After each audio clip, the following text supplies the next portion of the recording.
What's up, Dolphin Nation? Today we're going to go ahead and cover a couple topics. One topic nobody's talking about, and that is the under the radar pickup of linebacker Willie Gay Jr. Nobody's talking about this. Nobody made a hype about it. I know he's towards the end of his career, but the guy can still play, and I think he's going to be a very good rotational piece for this team.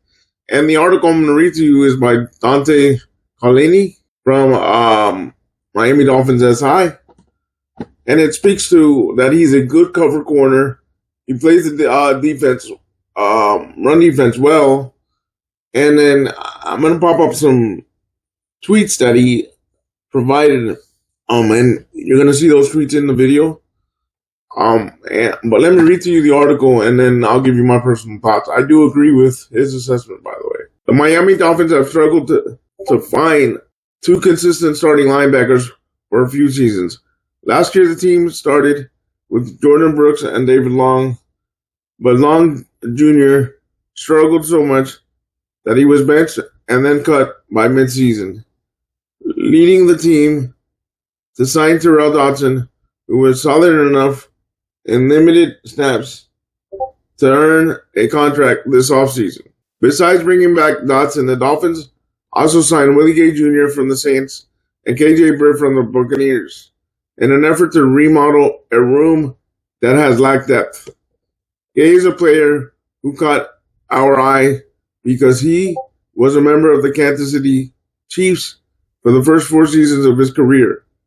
He already won 2 Super Bowls and played in 9 postseason games, including the Dolphins' wild card loss against the Chiefs in 2023. Although he was a rotational player for Kansas City at times, he was a solid contributor. However, his numbers took a nosedive this past season with the Saints as he played his fewest number of defensive snaps since his rookie season. When we look at the film, we saw a player who was actually played out of position for much of the 2024 season. Although he might not be the Dolphins starter in week 1, there's an opportunity for Gay to make an impact in Miami this season. Let's dive into the tape and see how Gay fits into Miami's defense. Gay Jr.'s coverage ability. One of the first things that stood out when watching Gay's tape from the last season was his ability to match tight ends and running backs in the short area of the field. He ran a 4.41 40-yard dash coming out of Mississippi State, and it shows in his ability to close down gaps, quick flares, or out routes. This rep against Cade Otton is a good example of Gay using his speed and instincts to close on a throw and making a pass breakup. There's nothing groundbreaking about the clip. It's a standard good play for a middle linebacker. Outside of Jordan Brooks, nobody on the Dolphins was making those plays last season. David Long Jr. struggled in every area last season, and his struggles in shallow coverage, man or zone, were probably the most eye-popping. Gay had another impressive rep in the game where he broke up a pass intended for running back Sean Tucker, who was running an angle route of the backfield. Tucker's short motion gives him a running start and puts a lot of stress on Gay. This route is challenging for linebackers to defend, as they are not always physically able to match a running back's quickness, and a running back has a two-way go ability to cut inside and out. However, Gay's athletic ability shines through as he matches Tucker's cut and makes the play on the ball for the pass breakup.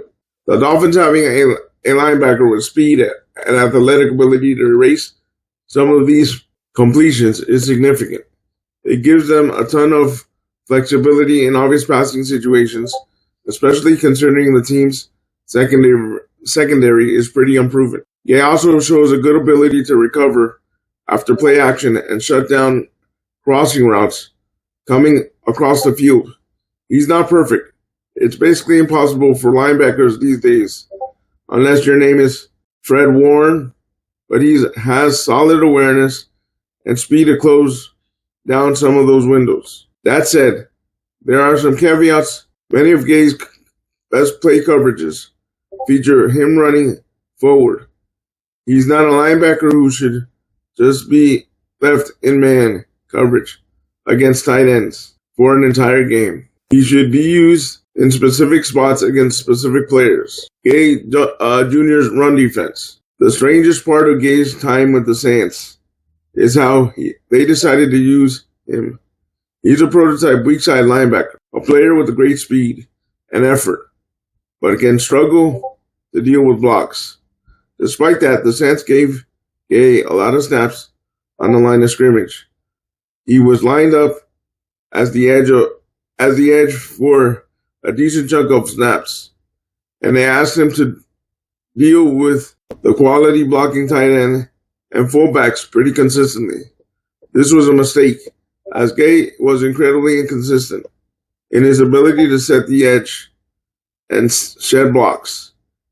He had a few nice plays, but it's hard to justify that usage when it's so clear it doesn't maximize his strengths. Instead, Gay would be much better served playing traditional off-the-ball role with the Dolphins. This rep is a good example of what Gay can do against the run when he's kept clean and allowed to shoot the gaps. Obviously, you like to see him finish tackles, but this is still an overwhelming positive play for the defense. The best use of Gay's skills is to let him run sideline to sideline and to keep him clean up front. With the Dolphins' heavy investment in strong run defenders like Zach Zealer, Kenneth Grant, Benito Jones, Jordan Phillips, Gay could put in a punch better position to succeed as a traditional off-ball linebacker in Miami. That does come with some caveats, though. Gay's ability to consistently stack and shed blocks will leave Miami vulnerable if Miami's defensive line doesn't execute perfectly. Given how many teams are running the ball more, this might be the deciding factor between who starts next to Brooks in week 1. The game is shifting away from linebackers who can only run and cover. It's still good to have a player with that skill set, especially if they're put in situations to be successful. But linebackers have to be more well-rounded than to be high-impact starters. In theory, Gay complements players like Dotson and Britt, who bring some more thump against the run. Plus, if Dotson struggles or gets hurt, Gay is a young, experienced player who can fill multiple roles. The moment won't be too big for him. The drop-off from Brooks to Miami's other linebackers last was too large. Gay's skill set makes the room a lot deeper and versatile.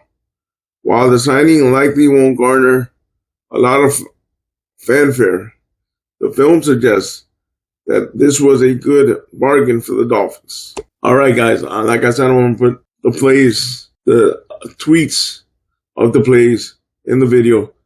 Next topic. Bill Barnwell of ESPN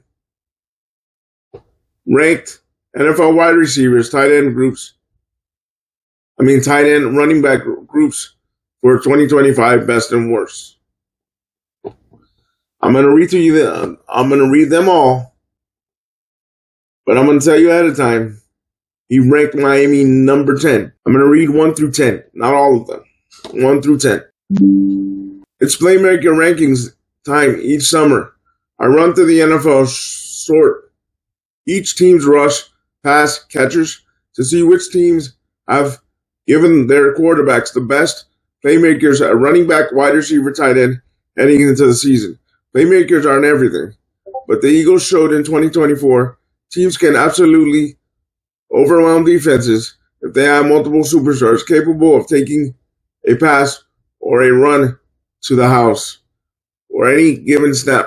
Now there's an important distinction to make. These are not rankings of the league's best offenses. These are the best set of playmakers, where I'm trying to separate the production of running backs, wide receivers, and tight ends from the quarterbacks, offensive line, and coaching staffs with which they play. Think about the question this way. If every team had a league average quarterback, offensive line, and play caller along with average luck in a given season, who would have the NFL's best offense in 2025? To figure that out, I try to use advanced metrics, adjusting for elements such as pace, opportunity, to see how players performed on snap-by-snap basis. It's a lot easier for a wide receiver to rack up yards playing with Joe Burrow and running 35 routes per game than it is to thrive with 20 routes per game and the likes of Mac Jones throwing passes on a regular basis. Jamar Chase is a transcendent scheme independent superstar. It's not as easy to make the same case for, say, Andre Ozolowski and Mike Gesicki. As I try to project performance, independent of quarterback, and offense to rank these teams, I've considered a few factors. This is only about 2025 on-field performance. I'm leaving stuff like contract value, long-term projection out of the equation. All I'm concerned with is what each player might do over the 17 games in the upcoming season. And what would it look like in the league average offensive architect? To do that, I'm trying to use recent history and other factors to project performance. While aging curves can't be perfectly applied to any of one individual player, who knows, those in their mid-20s are more likely to sustain their performance or grow than similarly productive players in their mid-30s. It's impossible to perfectly project what each 2025 draft pick will do, but I can use historical performances of players that drafted similar spots to guide our expectations. The best way to project someone, such as Raiders wide receiver Jack Betch, the 58th pick in April's draft, is to look at his historical production from wideouts taken toward the end of the second round. Injury histories and suspensions matter. I can't see the future, but it would be foolish to not consider a playmaker's recent track record of health in projecting what they might do next season. T. Higgins is a star on snap-by-snap basis. The focus is on elite players on teams' top 5 contributors. All right, guys. Well, let me go back. He's got them backwards, so I can read them quickly. Number 32, Tennessee Titans. 2024 rank, 19. 2023 rank, 29. 31, Carolina Panthers. 2024 rank, 28. 2023 rank, 31. 30, 2024 rank, 31. 2023 rank, 26. Cleveland Browns. 29. 2024 rank, 20. 2023 rank, 12. 28, Buffalo Bills. 2024 rank, 24. 2023 rank, 20. 27, New York Jets. 2024 rank, 12. 2023 rank, 22. 26, New York Giants. 2024 rank, 29. 2023 rank, 27. 25, Chicago Bears. 2024 rank, 6. 2023 rank, 17. 24, New Orleans Saints. 2024 rank, 25. 2023 rank, 14. Ranked at number 23, Denver Broncos. 2024 rank, 30th. 2023 rank, 24. So he just moved them one spot. Ranked number 22, the Los Angeles Chargers. 2024 rank, 32. 2023 rank, 5.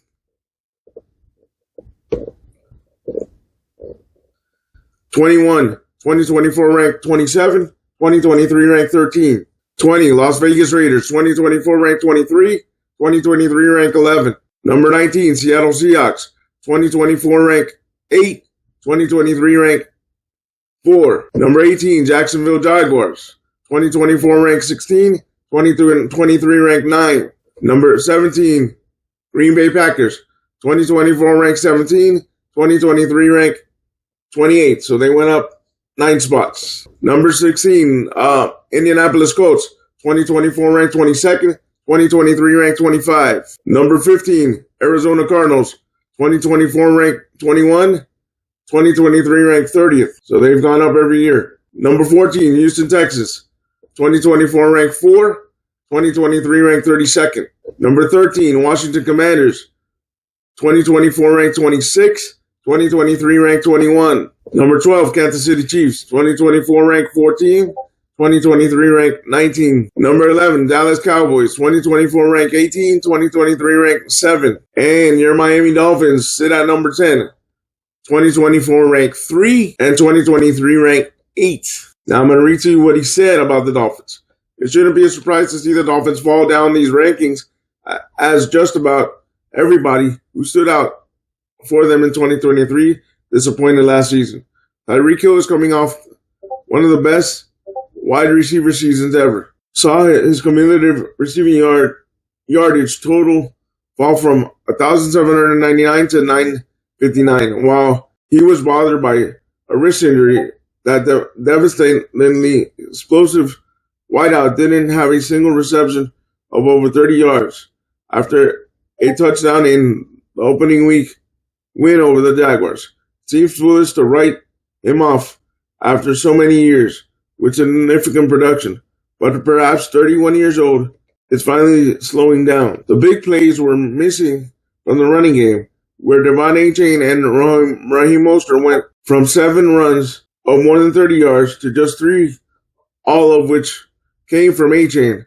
Miami's backs went from ranking first in rushing yards over expectation in 2023 to 32nd, reversing the climb they accomplished between 2022 and 2023. Mostert is gone now, while Achane was far more productive back with Tua Tagovailoa in the lineup. These are supposed to be quarterback-independent rankings. Wideout Jaelan Waddle numbers fell off by more than 250 receiving yards for the second consecutive campaign, after averaging a league-high 18.1 yards per catch in 2022. He was down at 12.8 yards per catch a year ago. Miami's lone season to exceed expectations came from tight end Jonnu Smith. The Dolphins traded Smith to the Steelers after a contract dispute and replaced him with unretired Darren Waller, whose last healthy season came in 2020. This is widely exciting group of playmakers when Tua Tagovailoa is healthy and Coach Mike McDaniel is in his bag. But last season showed how underwhelming these players can be when the conditions aren't right. There you guys have it. We're ranked number 10 and we've been falling the last few seasons. Leave me your thoughts down below of everything I've covered in this video. And as always, stay positive, stay on your grind. Thank you for the support. And like always, fins up and go Dolphins. Peace.